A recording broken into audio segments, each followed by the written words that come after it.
So, Damon and Elena, there's always that back and forth, back and forth. What can you tell us about the progress of their relationship so far? People typically think that Damon and Elena have this this phenomenal arc of this love relationship, and they kissed, which was really cool for Damon, intense. They think they have this like phenomenal love relationship, but it's just so crazy that they don't really up until this point. I mean, he killed her brother. I mean, there's no better way to say I love you than to snap your brother's neck in half. You know what I mean? So I never ultimately saw them being together, so to speak. But this whole back and forth thing, you realize because people in our lives, we do go back and forth. We are human beings. We are drawn to something and then we pull back from it because we realize for whatever reason it's not good for us, or it's not healthy, or it's not safe, but we're drawn to it. And this show was always about this thing where, especially with Damon and Stefan, as a vampire, where you can love someone and not want to hurt them, but there's something about it that there's something about being this being that makes you want to, as much as you love someone, you want to rip their neck out. I mean, that is a very strange reality.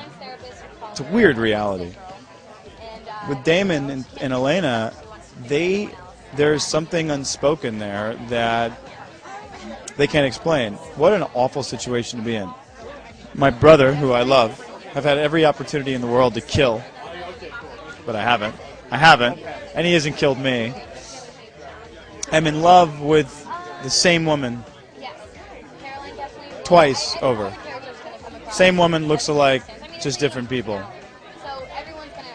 It's one of those fool me once situations, but it adds for it makes for great storytelling. And I think that the two of them, i.e., Damon and Elena, have a lot of bonding to do, a lot of understanding of each other. Damon makes her laugh. Damon will die for her, protecting her, but Stefan is very pure in his love. And, it's not about good boy, bad boy. As much evil as Stefan has, as much evil as Damon had in him, Stefan has equal parts evil. And versus, vice versa, good. So it'll be interesting to see.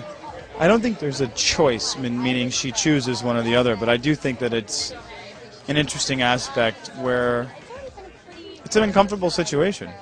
And when, if Elena ever does admit her feelings verbally, either physically or whatever, how would Damon react? What would be his first, thought? As to what? I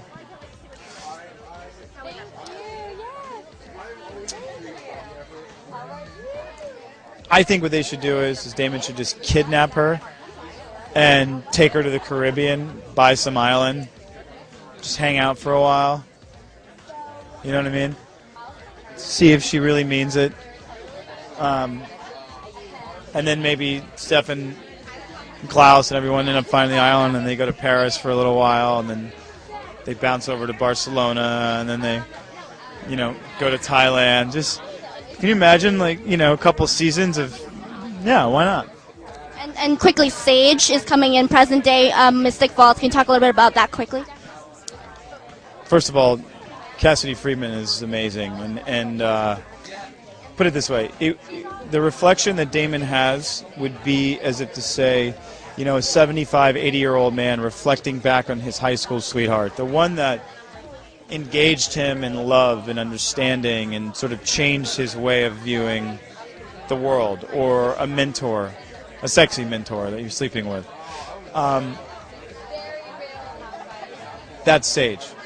And I think it's important for us to see how Damon became Damon, much like we saw how Stefan became Stefan by way of Lexi.